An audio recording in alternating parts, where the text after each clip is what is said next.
안녕하십니까. 2024년 6월 19일 수요일 장애인 생활신문 미디어 생활 소리로 보는 뉴스 시작합니다. 오늘의 소리로 보는 뉴스 하나. 만 65세 이후 장애인도 활동 지원 서비스 제공 추진. 장애인 활동 지원법 개정안. 김예지 의원 대표 발의. 둘. 장애인 콜택시 1시간 내 예약 3번 취소 시 2주 이용 제한. 장차법 위반. 인권위 예약 취소, 일정 등 변경으로 누구나 일상생활에서 흔하게 발생, 해당 센터 등의 이용 제한 기간 등 개선 권고. 셋. 침수 취약계층 4,500명 집중 지원, 대피 도우미, 1:1 관리, 119 안심콜 서비스 연계. 넷. 의료계 집단 휴진, 진료병의원 이렇게 확인하세요. 전화나 인터넷으로 진료 여부 확인 후 이용 권장. 응급 환자는 24시간 운영. 전국 408개 응급실 이용. 5. BF 베리어프리 공연 소개. 믿음 둘러싼 뜨거운 논쟁 다룬 연극 크리스 찬스.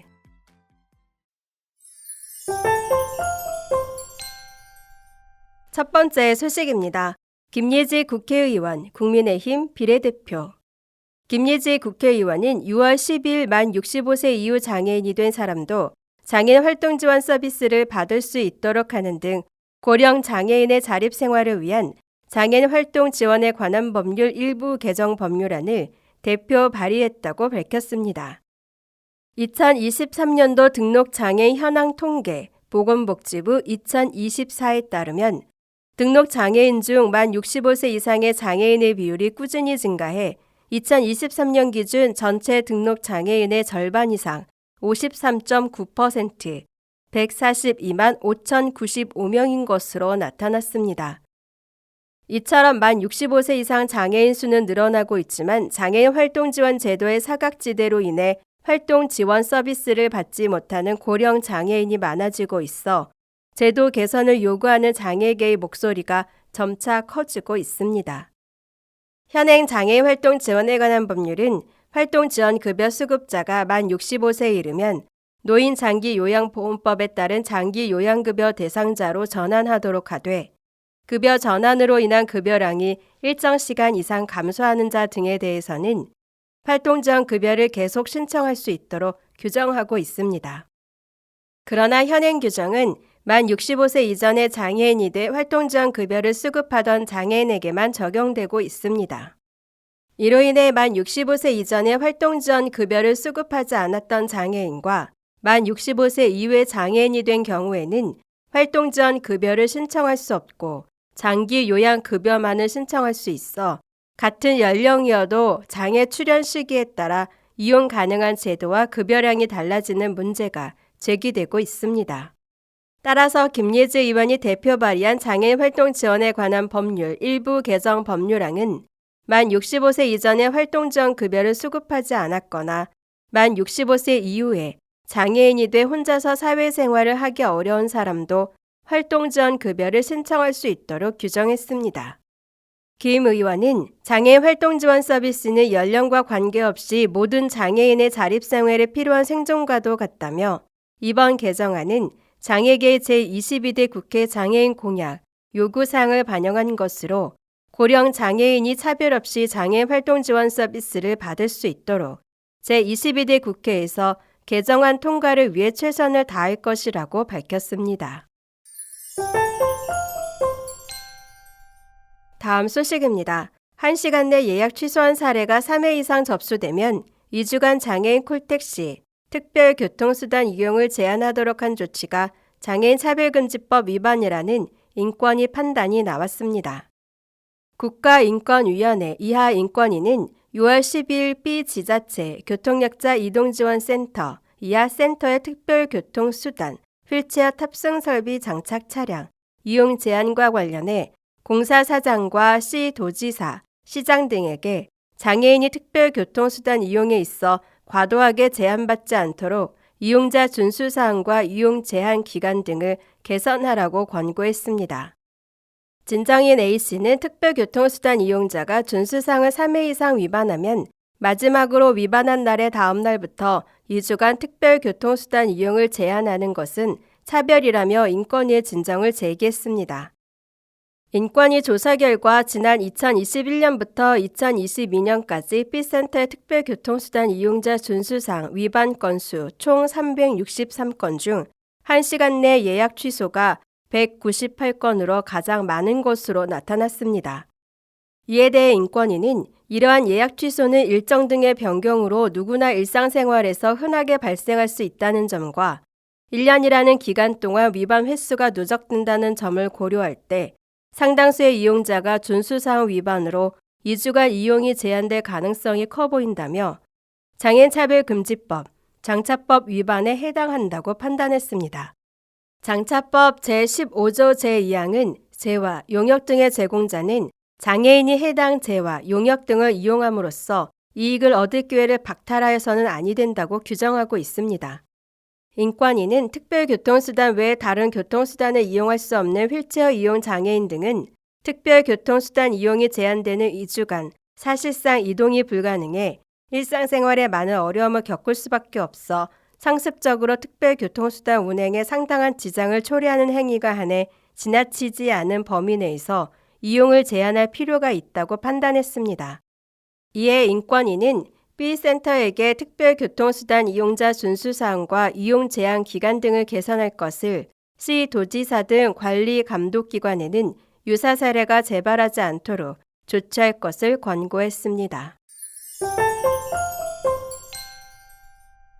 다음 소식입니다. 행정안전부는 여름철 풍수해로 인한 인명피해를 최소화하기 위해 침수 상황에서 스스로 대피가 어려운 침수 취약계층 4,500명을 집중적으로 지원한다고 6월 11일 밝혔습니다. 앞서 전국 17개 시도에서는 침수 취약계층 약 4,500명을 발굴했습니다. 침수 취약계층은 기존의 침수 피해를 겪었거나 반지하 주택 등 침수 위험이 높은 곳에 거주하는 거동이 불편한 독거노인, 홀로 생활하는 장애인 등을 직접 방문해 찾았습니다. 침수 취약계층은 이장, 통장, 자율방재단 등 지역 상황을 잘 아는 이웃 주민들로 구성된 대피도우미와 1대1로 연결, 매칭해 상시 관리됩니다. 대피도우미는 기상 위험 예보 시 매칭된 취약계층 가구 주변의 배수로, 막힘이나 대피 장애물 제거 등 사전 예찰 활동을 강화합니다. 또한 주민대피 담당 공무원에게 대피 지원 연락을 받거나 침수 위험이 예상될 경우 취약계층 가구를 직접 방문해 안전한 대피를 지원합니다. 또한 소방청의 119 안심콜 서비스와도 연계해 보다 신속한 대피 지원이 이루어지도록 합니다. 침수 취약계층이 119로 신고하면 사전 등록된 침수 취약계층 정보를 확인 후 대피도우미와 공동 대응에 지원합니다. 119 안심콜 서비스는 임산부, 외국인, 장애인 등이 119 신고 시 등록된 신고자의 취약 정보를 사전에 인지하고 출동하는 서비스입니다.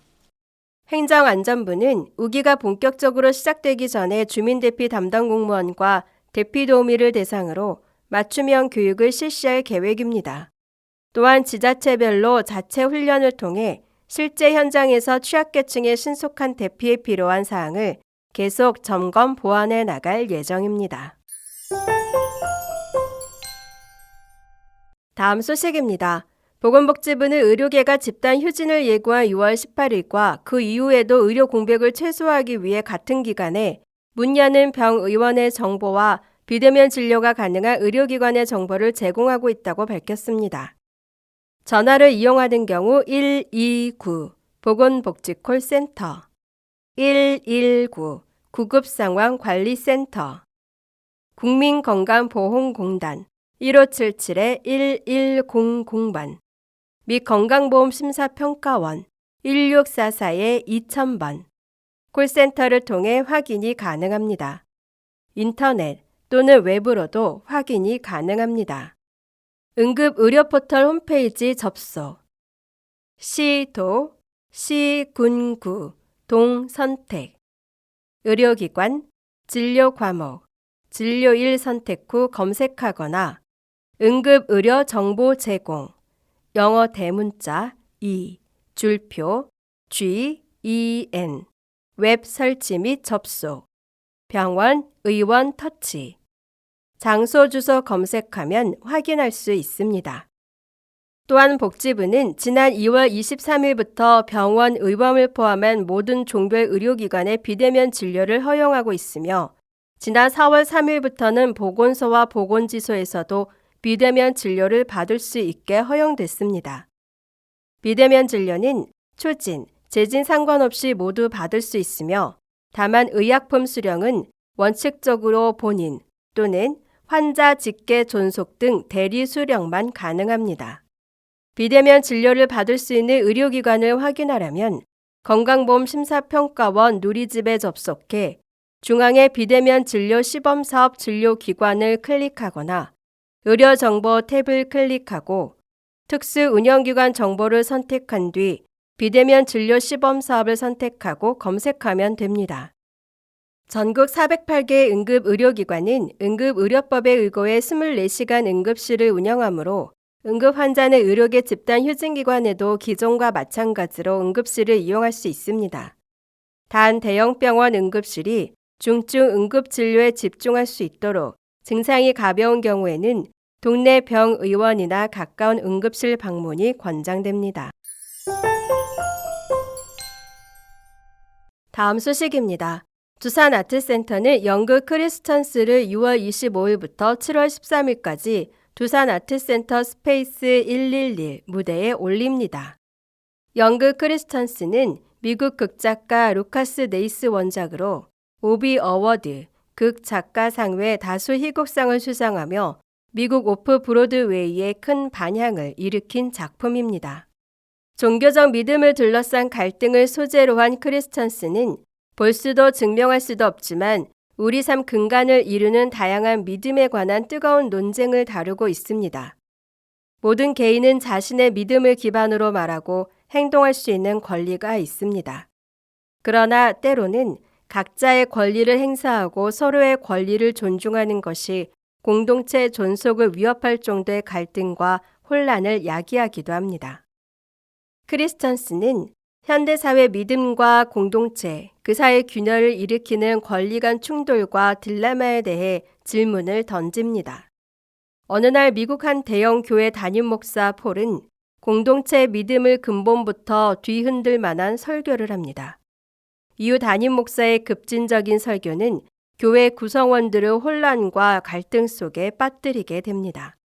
개척교회에서 대형교회로 성장시킨 폴 목사 역은 배우 박지일, 신도들의 신임을 얻고 있는 부목사 조슈아 역은 배우 김상보, 신앙심 깊은 평신도 제니 역은 배우 박인춘이 이번 공연에도 함께합니다. 2022년 연극 웰킨에서 인상 깊은 연기를 보여준 안민영이 폴 목사 아내 리자베스 역을 맡고 온건한 선임장로 제이 역에는 김종철이 새롭게 출연합니다. 연출은 연극 나무 위의 군대, 살아있는 자를 수선하기 등 밀도 있는 작품으로 관객과 만나온 민세롬이 맡습니다. 크리스천스는 다양한 관객과 함께하기 위해 한글 자막 해설, 공연 중 대사 및 소리 정보가 포함된 한글 자막, 음성 해설, 실시간 스피커를 통해 무대에 대한 음성 서술, 휠체어석 운영, 휠체어 별도 좌석, 필요시 휠체어 추가 제공, 문자 소통, 필담, 공연 기본 안내와 소통을 문자로 지원, 안내 보행, 종로 5가 지하철역서 공연장까지 이동 지원, 무대 모형 터치 투어, 극장 로비에 설치된 무대 모형을 직접 만지는 감각 경험을 공연 기간 동안 제공합니다. 공연 예매는 두산아트센터 누리집과 인터파크에서 가능합니다. 지금까지 장애인생활신문 미디어생활 소리로 보는 뉴스였습니다. 애청해 주셔서 감사합니다.